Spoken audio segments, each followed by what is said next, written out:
الحمد للہ رب العالمین والصلاة والسلام علی سید الانبیاء والمرسلین وعلی آلہ الطیبین الطاہرین وعلی من تبعهم بإحسان إلی یوم الدین اما بعد اعوذ باللہ من الشیطان الرجیم بسم اللہ الرحمن الرحیم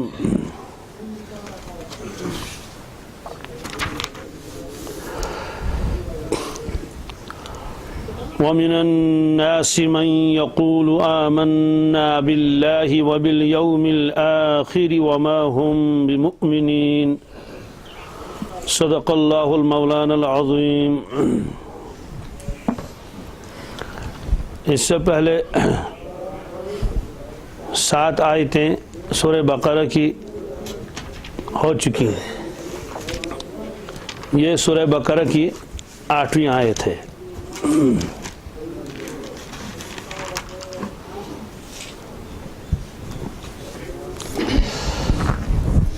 یہ ایک پہلا رکوع اس کا ختم ہو گیا، یہاں سے دوسرا رکوع شروع ہو رہا ہے وَمِنَ النَّاسِ سے۔ اس کا ترجمہ ہے وَمِنَ النَّاسِ مَن يَقُولُ آمَنَّا بِاللَّهِ وَبِالْيَوْمِ الْآخِرِ۔ وَمِنَ النَّاسِ لوگوں میں سے کچھ لوگ ایسے بھی ہیں من یقول جو کہتے ہیں آمنا باللہ ہم ایمان رکھتے ہیں اللہ پر وبالیوم الآخر اور آخرت کے دن پر وما ہم بمؤمنین حالانکہ وہ ایمان والے نہیں ہیں۔ یہ اللہ تبارک تعالیٰ نے فرمایا۔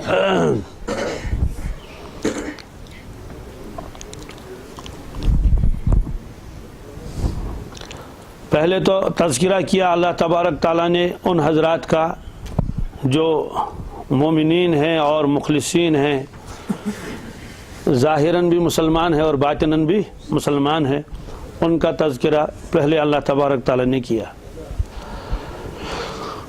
اس کے بعد 2 آیتوں میں اللہ تبارک تعالیٰ نے ان لوگوں کا تذکرہ کیا جو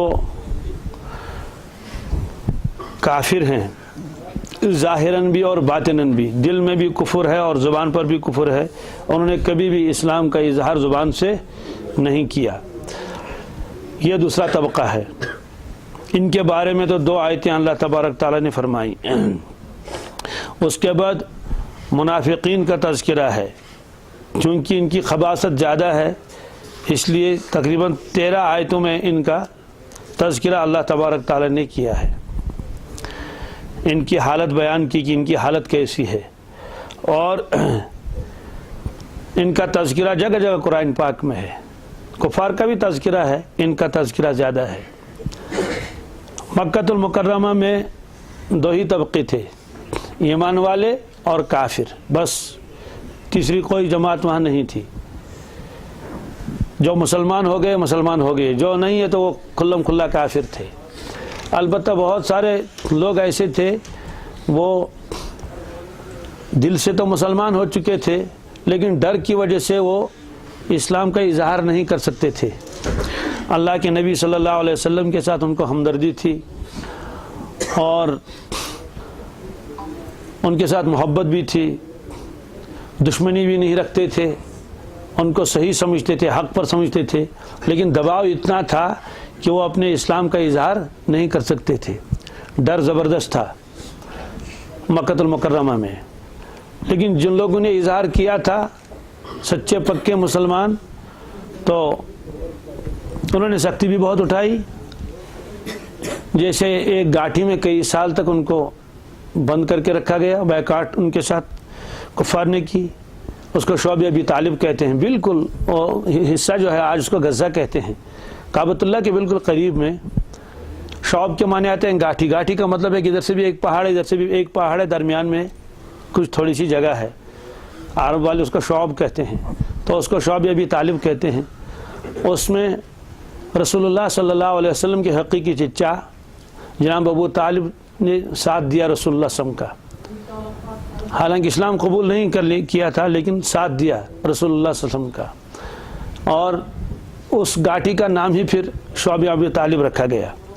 تو مکہ شریف میں تو یہ تھا، جیسے حضرت عباس تھے رضی اللہ تعالیٰ عنہ، اندر سے مسلمان ہوئے تھے لیکن اظہار ہی نہیں کر پاتے تھے، اور بھی لوگ تھے تو باقی دو ہی چیزیں تھیں، یا تو کفر تھا یا تو اسلام تھا۔ مدینہ طیبہ جب تشریف لائے اللہ کے نبی صلی اللہ علیہ وسلم، وہاں کیا ہوا، وہاں کے جو اصل رہنے والے تھے وہاں کے، وہاں ایک تو تھے وہ جو پہلے کافر تھے، ان کے دو بڑے وہاں قبیلے تو چھوٹے چھوٹے بہت تھے، لیکن دو گروپ تھے ان کے، دو بڑی جماعتیں تھیں۔ ایک کا نام تھا بنو اوس، ایک کا بنو خزرج، تو اوس اور خزرج یہ تھے۔ تو رسول اللہ صلی اللہ علیہ وسلم جب مدینہ طیبہ تشریف لائے، بہت سارے لوگ مسلمان پہلے ہوئے تھے۔ پہلے وہ کیسے مسلمان ہو گئے تھے جب ابھی رسول اللہ صلی اللہ علیہ وسلم وہاں تشریف ہی نہیں لے گئے تھے؟ اس کی وجہ تھی وہ لوگ جب حج کرنے کے لیے آتے تھے مکہ المکرمہ، وہاں اللہ کے نبی صلی اللہ علیہ وسلم سے ملاقات ہوتی تھی مینا میں۔ اپنے اپنے اعتبار سے وہ لوگ حج کرتے تھے، زیارت کرتے تھے،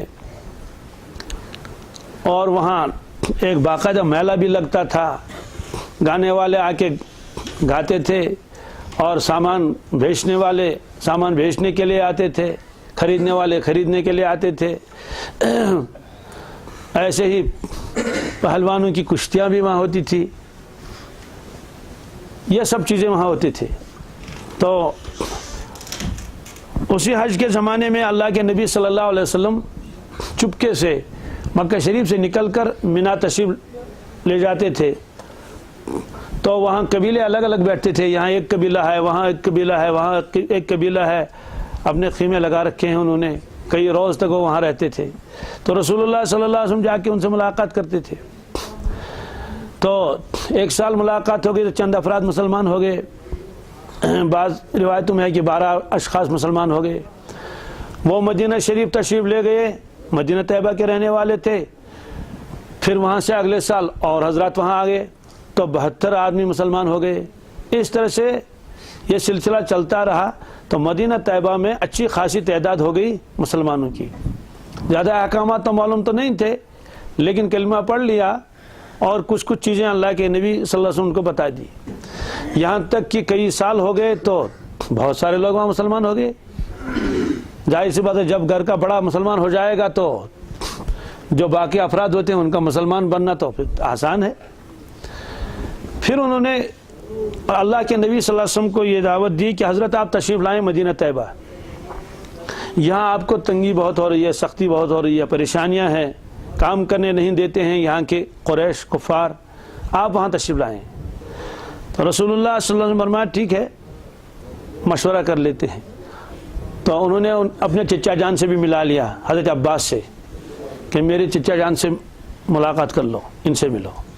وہ آئے اور مینا میں ان سے ملے، تو حضرت عباس نے ان سے فرمایا کہ آپ لوگ محمد صلی اللہ علیہ وسلم کو اپنے ساتھ لے جا رہے ہو، لیکن ان کی حفاظت کون کرے گا وہاں؟ یہاں تو پھر بھی ان کا اپنا قبیلہ ہے، اپنے رشتہ دار ہیں، اگرچہ مسلمان نہیں ہوئے ہیں سب کے سب، لیکن پھر بھی خاندانی اعتبار سے بہت سارے لوگ ان کو ساتھ دے رہے ہیں۔ جیسے خود حضرت عباس اسلام قبول نہیں کیا تھا، لیکن ہمدردی تھی، تو وہاں ان کا کوئی ہوگا ہی نہیں۔ اور پھر دوسری بات، یہاں سے لے کر یہ وہاں تشریف لے جائیں گے تو پھر آپ کو معلوم ہے سارے جزیرۃ العرب سے تو گویا کہ لڑائی مول لینی ہے، ساری لوگ تو پر حملہ کرنے خاطر تم ساتھ کیا کیسے؟ تو ان لوگوں نے کہا کہ حضرت ہم تو اپنے آپ کو قربان کر دیں گے، اپنے اولاد کو، اپنے مال جان کو ان پر لگا لیں گے، ایسی کوئی بات نہیں ہے، ہم وعدہ کر لیتے ہیں۔ تو انہوں نے گویا وعدہ کر لیا، اطمینان کا اظہار ہوا۔ آپ نے فرمایا ٹھیک ہے۔ تو اللہ کے نبی صلی اللہ علیہ وسلم نے فرمایا اب میں انتظار میں رہوں گا، جب اللہ تعالیٰ کی جانب سے حکم آئے گا تو میں پہنچ جاؤں گا۔ تو اس کے بعد حکم آ گیا کہ آپ ہجرت کو فرما لیں۔ اس سے پہلے اللہ کے نبی صلی اللہ علیہ وسلم نے بعض حضرات کو ہجرت کی اجازت دی تھی حبشہ، جیسے حضرت عثمان غنی رضی اللہ تعالیٰ عنہ اور ان کی اہلیہ محترمہ اور بھی کچھ افراد، وہ تو حبشہ چلے گئے تھے، تو بعد میں ایک مرتبہ واپس بھی آ گئے۔ اللہ کے نبی صلی اللہ علیہ وسلم اب پہنچے مدینہ طیبہ۔ مدینہ طیبہ کے لوگوں نے زبردست استقبال کیا اور بڑے خوش ہو گئے، لیکن کچھ لوگ ایسے تھے جو چاہتے نہیں تھے کہ آپ صلی اللہ علیہ وسلم وہاں تشریف لائیں، ان میں دو شخص تھے خاص طور سے، یہ دونوں خزرجی تھے۔ ایک سردار تھا ان کا، اس کا نام تھا عبداللہ ابن ابی ابن سلول۔ یہ شخص جو تھا یہ رئیس تھا، سردار تھا قبیلہ خزرج کا، لیکن ایسا یہ لیڈر سمجھا جاتا تھا کہ جو ان کے مد مقابل دوسرا قبیلہ تھا اوس، تو وہ لوگ بھی اس کو مانتے تھے، حالانکہ ان کی آپس میں لڑائیاں بھی چلتی رہتی تھی، لیکن مدینہ طیبہ کی سرداری پر یہ سارے لوگ متفق ہو گئے تھے ان کو سردار بنانا ہے۔ تو جب کسی کو سردار بناتے تھے اس کے لیے وہ تاج بھی اس کو پہناتے تھے، تو اب تاج بھی تیار ہو گیا کہ عبداللہ ابن ابی ابن سلول کو اب جو ہے وہ سردار ماننا ہے، تاج پوشی کرنی ہے۔ ابھی اس میں چند دن تھے، اتنے میں اللہ کے نبی صلی اللہ علیہ وسلم تشریف لائے، اور اسی خزرجی قبیلے کے اندر ایک تھا ابو عامر، وہ کچھ سال پہلے عیسائی بن گیا تھا، تو وہ راہب بن گیا تھا۔ تو اس طرح سے بہت سارے لوگ اس کے بھی معتقد ہو گئے تھے۔ جب اللہ کے نبی صلی اللہ علیہ وسلم تشریف لائے مدینہ طیبہ، تو سب لوگوں کی توجہ کس کی طرف ہو گئی؟ اللہ کے نبی صلی اللہ علیہ وسلم کی طرف توجہ ہو گئی۔ نہ تو عبداللہ ابن ابی کو کسی نے پوچھا، نہ ابو عامر راہب سے کوئی آپ پوچھتا تھا۔ ظاہر سی بات ہے، حضرت علامہ عثمانی فرماتے ہیں سورج کے سامنے باقی چیزوں کی حیثیت ہی کیا رہے گی؟ تو سب لوگوں کی توجہ ہو گئی اللہ کے نبی صلی اللہ علیہ وسلم کی۔ اب یہ جو دونوں شخص تھے ان کے دل میں تو ایک آگ بھڑک رہی تھی، یہ صاحب کون آئے یہاں کے رہنے والے بھی نہیں، اور لگتا ہے کہ یہ یہاں کے سردار بن جائیں گے۔ بس یہ پریشانی ان کو ہو گئی، اب کریں گے کیا؟ لیکن ادھر سے بہت ساری تعداد مسلمان ہو چکی ہے انہی کے قبیلوں کی، قبیلے اوس اور خزرج، اس لیے انہوں نے یہی غنیمت سمجھا کہ چلو ظاہر اعتبار سے تو ہم بھی کلمہ پڑھ لیں گے، تو اپنی جو جماعت ان کی تھی ان کو بتا دیا کہ بھائی کلمہ پڑھ لو زبان سے، لیکن عقیدہ اپنا ہی رکھو، جو عقیدہ ہے زبان سے کلمہ پڑھ لو تاکہ ان کے ساتھ رہیں۔ تو زبانی اعتبار سے ان لوگوں نے کلمہ پڑھ لیا، لیکن اندر سے یہ وہی کافر تھے۔ تو یہ ایک طبقہ تیسرا ہے، ایک طبقہ تو نکلا مسلمانوں کا مخلص، دوسرا طبقہ کفار کا، یہ تیسرا طبقہ یہ مدینہ طیبہ میں تھا، مکہ شریف میں یہ طبقہ نہیں تھا۔ اور یہ طبقہ کیا تھا؟ ان کو شریعت کی اصطلاح میں کہتے ہیں منافقین۔ منافق اس کو کہتے ہیں کہ جس کے دل میں کچھ ہو اور اس کی زبان پر کچھ ہو۔ تو نفاق کی یہی تعریف لکھی ہے، نفاق کی تعریف لکھی ہے کہ دل میں کفر چھپانے والا، زبان سے ایمان ظاہر کرنے والا، یہ منافق کی تعریف ہے۔ ایسے دل میں دشمنی چھپانے والا اور ظاہر میں دوستی کا دعویٰ کرنے والا، اس کو اردو والے دو رخہ کہتے ہیں، یعنی اندر کا رخ کچھ اور ہے اور باہر کا رخ کچھ اور ہے۔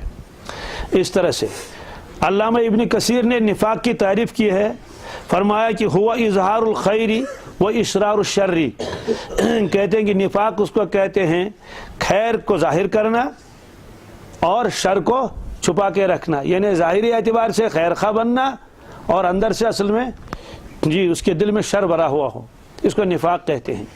تو اس میں یہ فرمایا وَمِنَ النَّاسِ مَن يَقُولُ آمَنَّا بِاللَّهِ، لوگوں میں کچھ لوگ ایسے بھی ہیں جو کہتے ہیں کہ آمنا باللہ والیوم الآخر، ہم ایمان لائے اللہ پر اور آخرت کے دن پر، وَمَا هُم بِمُؤْمِنِينَ، اللہ تعالیٰ فرمائے یہ مومن ایمان والے ہیں ہی نہیں، یعنی ذرہ بھی ایمان ان کے اندر نہیں ہے۔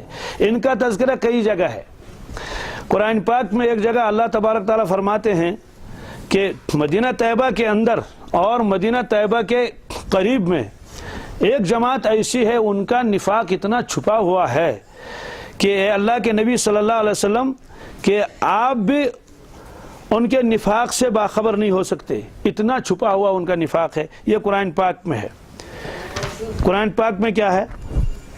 سورہ توبہ میں ہے وَمِمَّنْ حَوْلَكُمْ مِنَ الْأَعْرَابِ مُنَافِقُونَ، وَمِمَّنْ حَوْلَكُمْ آپ کے ارد گرد، مدینہ طیبہ کے ارد گرد جو یہ دیہات کے باقی لوگ رہتے ہیں، منافقون یہ منافق ہیں، وَمِنْ أَهْلِ الْمَدِينَةِ اور بعض مدینہ پاک میں رہتے ہیں، مَرَضُوا عَلَى النِّفَاقِ یہ اپنے نفاق پر جمے ہوئے ہیں، لَا تَعْلَمُهُمْ آپ ان کو نہیں جانتے ہیں، نَحْنُ نَعْلَمُهُمْ ہم ان کو جانتے ہیں، یعنی مطلب ان کا نفاق کتنا چھپا ہوا ہے، وہ باقاعدہ آپ کے ساتھ آتے ہیں، نماز پڑھ لیتے ہیں، آپ کے ساتھ دوستی کا ہاتھ بڑھاتے ہیں اور قسمیں کھاتے ہیں، قسمیں بھی بہت کھاتے تھے۔ اسے سورہ منافقون میں تو باقاعدہ ان کے قسم کا تذکرہ ہے۔ اللہ تبارک تعالیٰ اس میں فرماتے ہیں اذا جاءک المنافقون قالوا نشهد انک لرسول اللہ، جب منافقین آپ کے پاس آتے ہیں تو کہتے ہیں کہ ہم گواہی دیتے ہیں بے شک اور یقیناً آپ اللہ تعالیٰ کے رسول ہیں۔ واللہ یعلم انک لرسول، اللہ تبارک تعالیٰ کو تو معلوم ہے، اللہ خوب جانتا ہے کہ آپ اس کے رسول ہیں۔ واللہ یشہد ان المنافقین لکاذبون، اللہ تبارک تعالیٰ گواہی دیتے ہیں بے شک یہ منافقین جھوٹے ہیں۔ یعنی مطلب زبان سے تو کہتے ہیں کہ آپ اللہ کے نبی ہیں، لیکن دل میں اس کی تصدیق نہیں ہے، جھوٹ بولتے ہیں، آپ کو نبی ماننے کے لیے تیار نہیں۔ اب یہ قسمیں کیوں کھاتے ہیں؟ بس اپنی غرض کے لیے قسمیں کھاتے ہیں۔ یہ فرمایا اتخذوا ایمانہم جنۃ فصدوا عن سبیل اللہ، انہوں نے اپنی قسموں کو ڈھال بنا کے رکھا ہے اور پھر روکتے ہیں اللہ کے راستے سے۔ انہم ساء ما کانوا یعملون، جو کچھ یہ کر رہے ہیں یہ کتنا برا ہے، انہیں بہت برا کام یہ کر رہے ہیں۔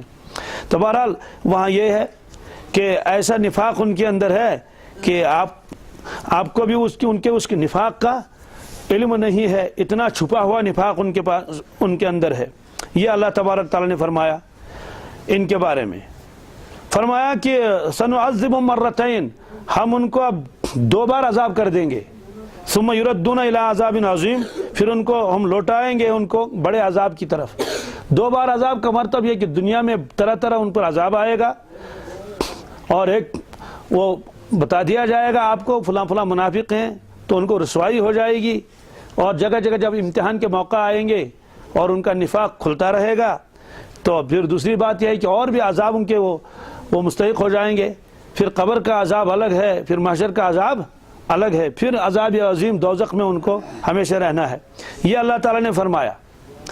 تو ایک جگہ قرآن پاک نے فرمایا کہ وہ کفار ایسے ہیں کہ وہ آپ کے خدمت میں آ جاتے ہیں اور وہ قسمیں کھاتے ہیں، لیکن اگر ہم چاہیں تو ہم آپ کو دکھائیں گے یہ ہے وہ۔ ویسے تو آپ اپنے نور باطن سے ان کی باتوں سے اور ان کے چال ڈھال سے معلوم کر لیں گے۔ یہ فرمایا وَلَوْ نَشَاءُ لَأَرَيْنَاكَهُمْ، اگر ہم چاہیں گے تو ہم آپ کو دکھلائیں گے۔ فَلَا عَرَفْتَهُمْ بِسِيمَاهُمْ، آپ ان کو ان کے چہروں سے پہچانیں گے۔ وَلَا تَعْرِفَنَّهُمْ فِي لَحْنِ الْقَوْلِ، اور ان کے باتوں سے بھی آپ کو اندازہ ہو جائے گا یہ سچا مسلمان نہیں ہے۔ اسی کی جو سچا ہوتا ہے اس کو قسمیں کھانے کی ضرورت ہی نہیں، جو مخلص ہوتا ہے اس کا تو انداز ہی ایسا ہوتا ہے، آپ تو معلوم ہو جائے گا آپ کو۔ تو بہرحال اب ہوا کیا کہ یہ عبداللہ ابن ابی ابن سلول جو تھا یہ بھی پریشان ہو گیا، اس لیے انہوں نے اپنی جماعت کو اور مضبوط کیا اندر سے۔ تو جب جنگ احد ہوا، سب کو معلوم ہے، اللہ کے نبی صلی اللہ علیہ وسلم مدینہ طیبہ سے تشریف لے گئے اور پہلے مشورہ ہوا کہ کیا کریں گے، مدینہ طیبہ میں رہ کر لڑنا ہے یا مدینہ طیبہ سے باہر نکلنا ہے، کسی کفار تو نزدیک پہنچ چکے ہیں احد کے میدان کے قریب۔ مشورہ ہوا، مشورے میں بعض لوگوں نے رائے دی کہ باہر نکل کر لڑیں گے۔ اس کی وجہ کیا تھی؟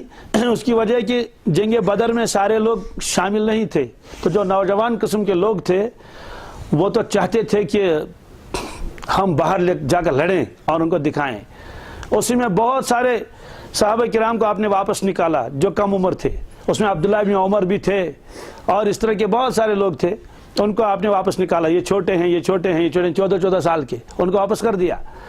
تو اس طرح سے، اور جو بالغ تھے ان کو فرمایا ٹھیک ہے۔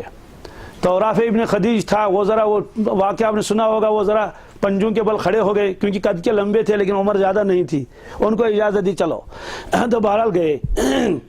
تو اس میں مشورہ ہوا کہ باہر جا کر لڑیں گے، لیکن یہ عبداللہ ابن ابی جو تھا اس نے ایک مشورہ کیا کہ نہیں، مدینہ طیبہ میں رہ کر لڑیں گے، یہ انہوں نے مشورہ دیا تھا۔ اللہ کے نبی صلی اللہ علیہ وسلم کی رائے بھی تھی مدینہ طیبہ میں ہی رہ کر مقابلہ کریں گے۔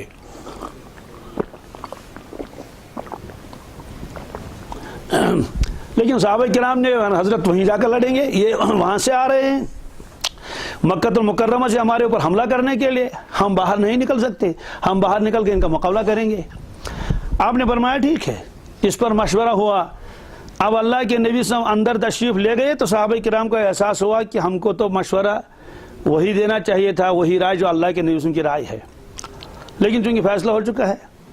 اب اللہ کے نبی صلی اللہ علیہ وسلم وہاں سے نکلے زرہ پہنے ہوئے، تو صحابہ کرام نے عرض کیا حضرت ہم سے غلطی ہو گئی، تو ہم نے اصرار زیادہ کیا باہر جائیں گے لڑنے کے لیے، کیونکہ جوش بہت تھا کہ بدر میں شریک بہت نہیں ہوئے تھے، غصہ تو تھا ہی کفار کے اوپر، اشداء علی الکفار، اس لیے حضرت اب یہی لڑیں گے مدینہ طیبہ میں رہ کر۔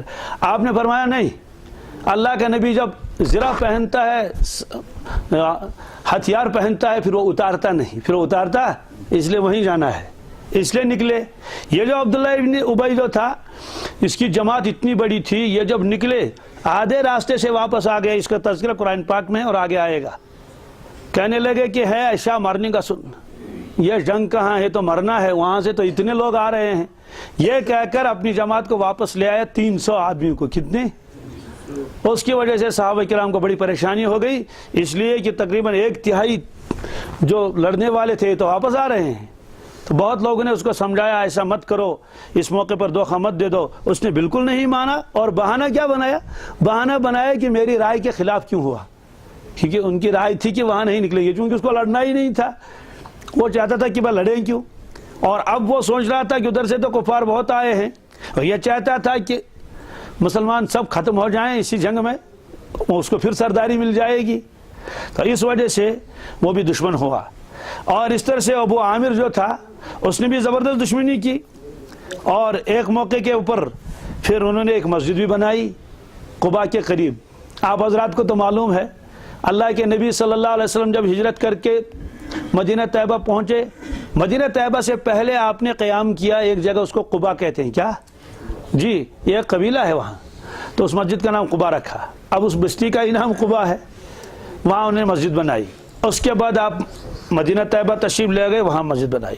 تو قباء کے قریب میں یہ ابو عامر رہتا تھا، تو ابو عامر کی بڑی جماعت تھی وہاں۔ ابو عامر نے بہت نقصان پہنچایا، زبردست، یہودی مدینہ کے ساتھ ملا، یہ بھی اور عبداللہ ابن ابی بھی، یہود نے زبردست ساتھ دیا ان دو افراد کا، اس لیے ابو عامر نے ہی وہ مسجد بنائی تھی جس کو مسجد ضرار کہتے ہیں، قرآن پاک میں اس کا تذکرہ ہے۔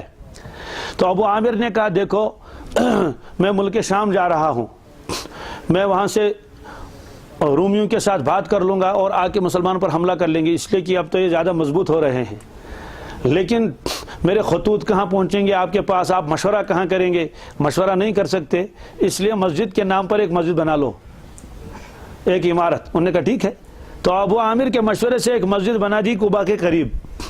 مسجد جب بن گئی تو اور چال یہ کی کہ اللہ کے نبی صلی اللہ علیہ وسلم سے پہلی نماز پڑھوا لینا، کیا منافقین سے کہا، تاکہ اس کی وجہ سے بہت سارے مسلمان اسی مسجد میں آیا کریں گے اور ان کو ہم پھر واپس لانا ہمارے لیے سہل اور آسان ہوگا۔ یہ چال انہیں چلائی، تو مسجد تو بن گئی۔ اللہ کے نبی صلی اللہ علیہ وسلم کی خدمت میں آگے حضرت آپ نماز پڑھا دیجئے۔ آپ نے فرمایا کہ میں تو اس وقت تبوک جا رہا ہوں، واپسی پر دیکھیں گے، کہ ٹھیک ہے۔ آپ صلی اللہ علیہ وسلم واپس تشریف لا رہے تھے تو یہ آیتیں نازل ہوئی، ابھی آپ وہاں گئے نہیں تھے، کیا والذین اتخذوا مسجدا ضرارا وکفرا وتفریقا بین المؤمنین، والذین اتخذوا مسجدا ضرارا، یا رسول اللہ صلی اللہ علیہ وسلم والذین اتخذوا مسجدا ضرارا، جنہوں نے بنائی، جن لوگوں نے بنائی ایک مسجد ضد پر، کس پر؟ نقصان پہنچانے کے لیے، وکفرا، اور وہاں بیٹھ کے کفر کی باتیں کریں گے اور مشورے کریں گے، وتفریقا بین المؤمنین، اور مسلمانوں کے درمیان پھوٹ ڈالنے کے لیے، کس کے لیے؟ وارصادا لمن حارب اللہ ورسولہ، وارصادا، اور ایک جگہ بنائی انہوں نے، ایک گھات بنائی انہوں نے، ایک مشورے کا ایک عمارت بنائی، کس کے لیے؟ لمن حارب اللہ ورسولہ من قبل، اس شخص کے لیے جو جنگ کر رہا ہے اللہ کے ساتھ اور اللہ کے نبی صلی اللہ علیہ وسلم کے ساتھ، اس سے پہلے بھی جنگ کر چکا ہے، وہی ابو عامر مراد ہے۔ وَلَيَحْلِفُنَّ إِنْ أَرَدْنَا إِلَّا الْحُسْنَى، اور جب آپ ان سے پوچھیں گے یہ مسجد کیا بنائی تم نے، تو وہ لوگ قسمیں کھائیں گے، وَلَا يَحْلِفُنَّ، ضرور وہ قسمیں کھائیں گے، اِنْ أَرَدْنَا إِلَّا الْحُسْنَى، حضرت ہماری نیت اچھی تھی، ہم نے اس لیے مسجد بنائی کہ یہ بوڑھے وغیرہ وہاں مسجد قباء نہیں جا پاتے ہیں، دیر ہو جاتی، دور ہے وہ ذرا، اور بارش میں پریشانی ہوتی ہے، اس لیے ہم نے یہاں ایک مسجد بنائی تھی۔ وَاللَّهُ يَشْهَدُ إِنَّهُمْ لَكَاذِبُونَ، اللہ تبارک تعالیٰ گواہ ہیں یہ لوگ جھوٹے ہیں، یہ لوگ جھوٹ بول رہے ہیں، انہوں نے بالکل مسجد نہیں بنائی، نام تو رکھا مسجد کا لیکن یہ مسجد ہے نہیں۔ لا تقم فیہ ابدا، آپ کبھی بھی اس مسجد میں تشریف نہ لے جائیں، وہاں کبھی بھی آپ تشریف لے جائیں۔ اس لیے اللہ کے نبی صلی اللہ علیہ وسلم فرمایا اچھا یہ بات ہے، یہ تو ہمارے خلاف تم نے مسجد بنائی ہے، مسجد تو نام رکھا ہے، مسجد تو ہے ہی نہیں ہے۔